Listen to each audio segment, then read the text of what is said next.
So WhatsApp's latest updates to both its privacy policy and its terms of service have caused quite the stir and has left a number of people concerned that their data, which used to be earlier with WhatsApp, will now essentially be shared with Facebook's groups of other products, which includes Instagram and Messenger, among others. Now, Aditya Chundru, my colleague, has been reporting and has analyzed both the privacy policy and the terms of service thoroughly. And he's, of course, reported extensively on it. So, Aditya, if you could just fill us in very quickly and concisely about what exactly these updates are and what is the larger issue at hand here. Thanks, Samya. So yeah, a lot of people are actually concerned about this, and we've seen a lot of discussion, frankly, surprising amount of discussion on this subject.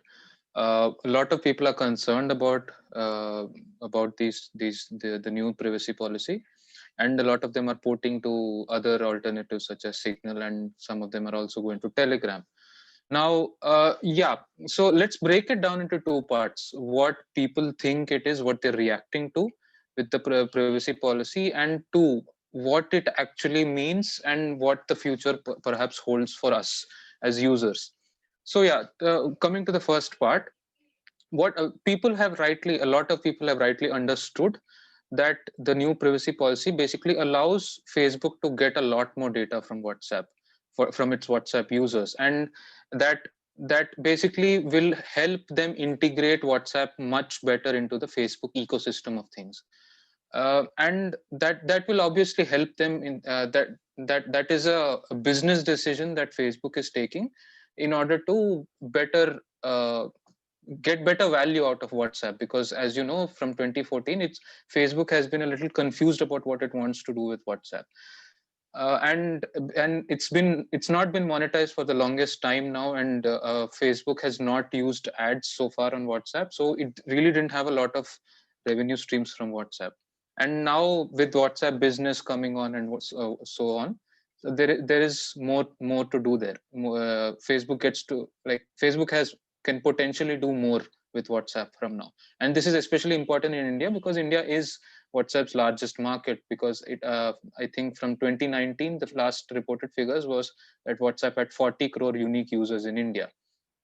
Now, it this all of this is pretty much true, and all of this is important and concerning and needs better discussion, debate, and so on. True, but it is also important to remember that the sharing of data between WhatsApp and Facebook is not something that is going to happen from February 8 of 2021, or it's going to happen right now. It's been happening for a while now. For instance, in 2014, when the acquisition had happened, Facebook had initially told regulators that had okayed the acquisition that it would not take any data from WhatsApp, and although there was skepticism, like observers were skeptic about that sort of a promise, and it basically those fears turned out to be true, because from 2016 and 2017 we started seeing this flow of data between WhatsApp and Facebook. And a lot of people actually, at that point of time, the European Commission, as well as several other data protection authorities in the European Union, fined WhatsApp for doing that. And in fact, one of the key features during that time was users could opt out of this data sharing agreement. As in, you or I, even in India for that matter, until recently, people were able to opt out of this data sharing agreement with WhatsApp. If you don't want to share with Facebook, then you don't need to. That was the consent management mechanism that existed for for WhatsApp users all over the world. Now, the thing to remember is these privacy policies take away that consent approach. You don't have an option anymore, and that's a problem, because WhatsApp is really important to a lot of people in India. And basically, I think a lot of small businesses these days basically function entirely out of WhatsApp, and for them to not be on WhatsApp is not really an option. They need WhatsApp to survive, they need WhatsApp to thrive. That's the kind of dominant position WhatsApp has right now. So having consent, for them, this is forced consent, and they should have consent ideally. Perhaps a little more context, which will perhaps irritate a lot of Indians, is that these new policies are not applicable, in terms of the data sharing agreement, at least, to users in the European Union. And this speaks to the stringent regulations around data protection in the European Union. For instance, Facebook is right now fighting a battle with the European Union, and I think it's right now the case is under like it's being heard as to like the data transfer between Facebook and to from of its EU users to the US has been questioned for a while now. So yeah, it should be noted that if WhatsApp really wanted to give you an option, it could, because that's what that's exactly what it's doing in the European Union. Now, coming to the second part that I wanted to talk about is what this essentially means. So the most important, I think, in terms of a business perspective, is that WhatsApp business messages that you send to a business accounts, for instance, on WhatsApp, now that data can now be shared with third parties, and these third parties actually include Facebook itself. As in, if you chat with a business account, if you chat with somebody, a business account, that data might be available to Facebook if Facebook is that third party that this business has a deal with. And now WhatsApp is actually telling us now that if that is the case, if that is the case where that Facebook is getting your data from these business accounts, then it will tell the users, and the users have an option to not participate in that agreement. But again, these are complicated issues. But what this necessarily means is that Facebook will get a better picture of you as the user, and the picture will be clearer, as in they have a better set of data points on you.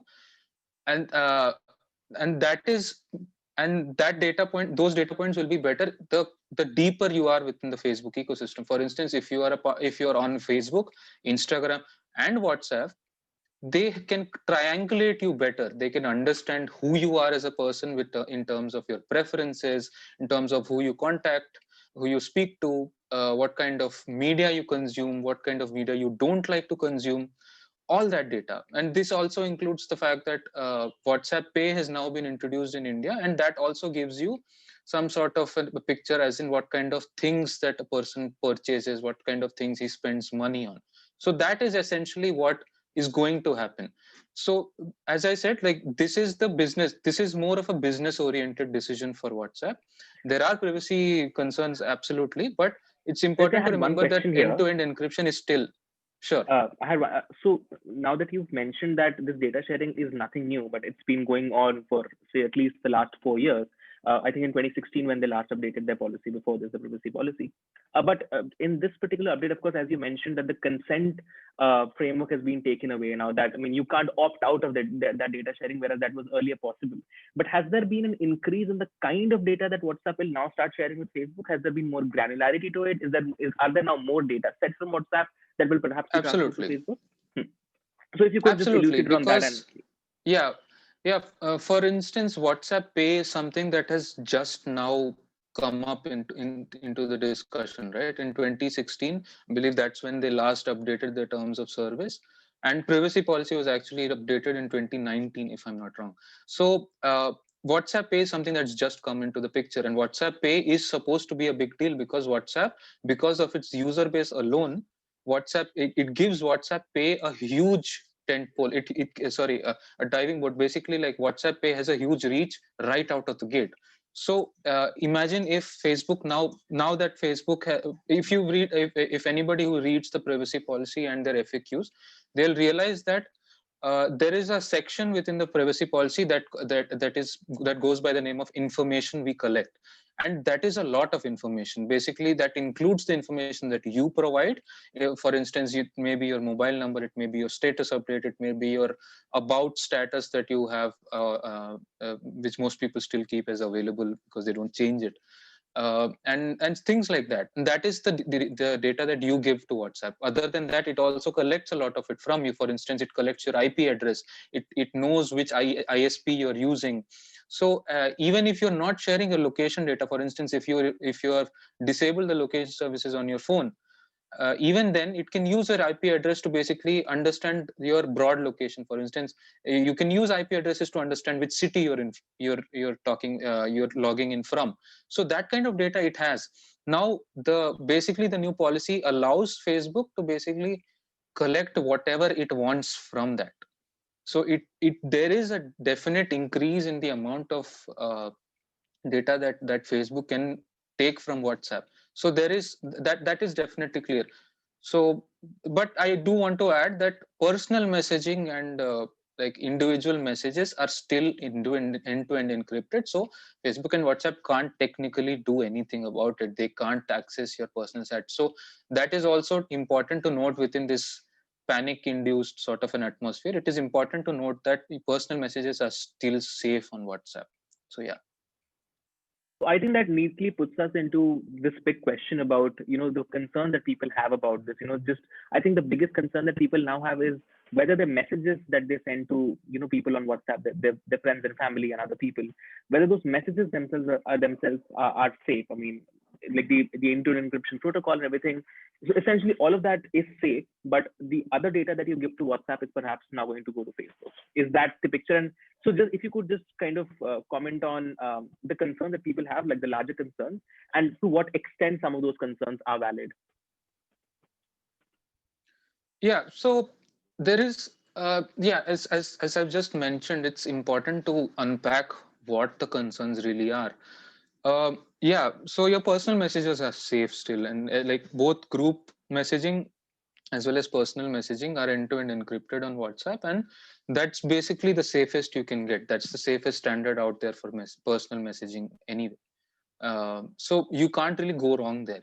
That being said, your messages, sorry, your phone numbers and other details that I just mentioned, now what's Facebook can get that access, can basically like access that kind of data. So basically, more than anything, this is not something that I think it is wrong to look at it something as something sinister. This is a business decision. This is a business practice that companies, even like medium-sized and small companies that deal with personal data, are doing. They want a better picture of their users. They want a better picture so that they can gain more value from it, because we are not paying for the service anyway. So they need to derive value out of something. So the best way to put this is by talking about the Facebook's business model and what it I believe it essentially wants to achieve from this. For instance, the chief operating officer of WhatsApp, whose name escapes me right now, had earlier told Bloomberg in December that You look for Matt Idema. Facebook and Matt Idema. So yeah, Yes. thank you so much. So yeah, Facebook and Instagram would serve as storefronts, while WhatsApp will serve as the cash register. What this essentially means is that you find an ad on Facebook or Instagram, and that leads to a user clicking on that ad, and once that payment happens through WhatsApp, and the interaction with the business also happens through WhatsApp. I think that is their game plan, and that's where they're going towards. And they're doing that. I mean, for instance, even Facebook's CEO Mark Zuckerberg had earlier said to investors in an earnings call that he wants the Facebook ecosystem, as in the messaging ecosystem, which includes Messenger, Instagram, and WhatsApp, to be very closely integrated. And they're taking steps towards that. Messenger and Instagram now have a cross messaging feature. WhatsApp still is not a part of that, and they want to do that. That will essentially allow them to get a better idea of who you are, and the better idea they have of you, the better ads they'll serve you, and the better ads they serve you, the more money they can ask from advertisers who are buying ads on their platform. So that's essentially what this is. This is not something as I mean, it's wrong. I guess it's a little tricky to look at it as something sinister, but rather take it at face, like try and understand the genesis of the idea between all this, and you'll get an idea of what's really happening and what's going on behind the scenes. Right. Aditya, this brings us to one last thing, which I think we've also seen before, when the entire controversy around Twitter censorship happened, and Mastodon came into the picture, where people are like, oh, Mastodon is a more decentralized form of a social network, less censorship going to happen there. And we essentially saw a lot of people try and migrate to Mastodon, as an alternative to Twitter. But of course, there we saw, I mean, the momentum there was not really sustainable, and people kind of eventually fell back to Twitter again. So we're seeing a similar conversation happening yet again with this thing. I mean, we are part of so many groups in WhatsApp, which we've seen personally have started migrating to Signal. I mean, anytime you open Signal now, you see at least 3 or 4 new contacts popping up who've recently signed up to Signal. And I feel this is all a repercussion of just the concern that people have about WhatsApp now following this privacy update.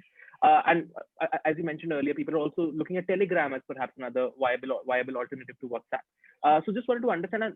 See, this is something. WhatsApp is the most popular messaging service in this country. 400 million users, more than that.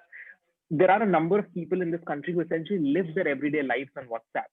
So, do you essentially see this new migration that's happening to platforms like Signal and Telegram as something which could potentially be sustained over a longer period of time, or do you think that this is a momentary peak in Signal's popularity? For instance, Signal recently became the number one, I think, top free app in India on Apple's App Store.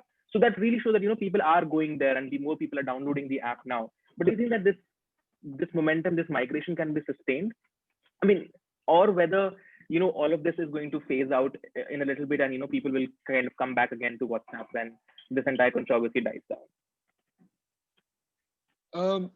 So like it's true that there is an increase in the interest that people are showing in alternatives to WhatsApp like Telegram and Signal, but I think we have to acknowledge that this is a discussion that requires some amount of privilege if you want to really understand the context. Like you've just said, like 40 crore users are there on WhatsApp, and to be even aware of this discussion, let alone understand it, you need some amount of privilege. I doubt somebody in Mehboob Nagar or somebody in some tier 2 tier 3 city will actually like be aware of this discussion and would actually see value in wanting to shift from WhatsApp. So I think that itself is an actually that's a fight that I don't think anybody is really ready to fight right now. So yeah, we definitely need more awareness, but this is, I think right now the ball is in the Indian government's court. Ki they need to do something, because for like we all know that we don't really have a law for personal data protection yet, and there is one under consideration, but it has been delayed for a while now. So if WhatsApp can basically exempt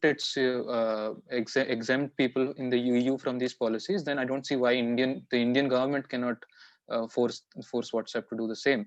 So if you really want to share data, at least give people the option to share, opt out of that data sharing agreement. So that's the least that WhatsApp can do right now, instead of going with this forced consent approach. Now, coming to the alternatives, I see a lot of chatter. I mean, groups that we are on are actually moving to Signal, and mostly they're all going to Signal because the kind of circles that we move in. So it's important to remember, yes, Signal is great. Like Signal, everything is end-to-end encrypted. It's not run as a business. The Signal app is not run as a business. It's a non-profit, and it's basically the most secure option out there, and it's great. Telegram is the other option, which I think also has its problems, because, for instance, if you're on Telegram, you only if you enable the secret chat option with another person when you're initiating conversation, only then your chats are end-to-end encrypted. So there needs to be significant user intervention to enable security features in Telegram. And it's also important to remember that Telegram doesn't even have an end-to-end encryption for group chats. So it's on paper, and actually even technically speaking, like it's not, it's actually more unsecure than WhatsApp itself. So that's something that people should remember. Now, coming to whether I think this will fizzle out, I think so. I mean, the cynic in me believes that this will fizzle out, because for WhatsApp scale basically makes it untouchable right now. Like nobody can compete with WhatsApp. Like you and I are journalists, and we cannot afford to get off WhatsApp, because we speak to people, we reach out to people on WhatsApp. For you and I, it's just not an option. So, and it's just you and I even though like we understand all this, for most people who don't understand or not aware of all this, they are not going to find any value getting out of the WhatsApp ecosystem. So I don't think the movement will amount to much, and I hope that there is more there are more users on Signal. I would like that, And we saw that Signal actually experienced a slowdown yesterday, I believe, because there were so many people migrating to it. I would like things to scale up, but I don't think that is like the approach we should take, because there needs to be some sort of a legal framework around which these things can happen, that which will allow us to not depend on one particular entity, one particular business. Unless we have that, we're just bandaging the wound right now. We're not really addressing the actual problem itself. So some sort of a law needs to come, and some sort of a legal framework needs to come that will allow all this to happen, allow consent management to become more important, and allow companies to act with better with take more good faith decisions. So I think that's more important right now, and the ball's obviously in the Indian government's court right now. Aditya, thanks a lot for breaking this down for us and just explaining what the updates are and the concerns that people have and to what extent they're valid, and also just the feasibility of moving away from WhatsApp to platforms like Signal and Telegram. I hope our viewers have a better and clear understanding of these updates. Thanks a lot for speaking to us, Aditya. Thanks so much.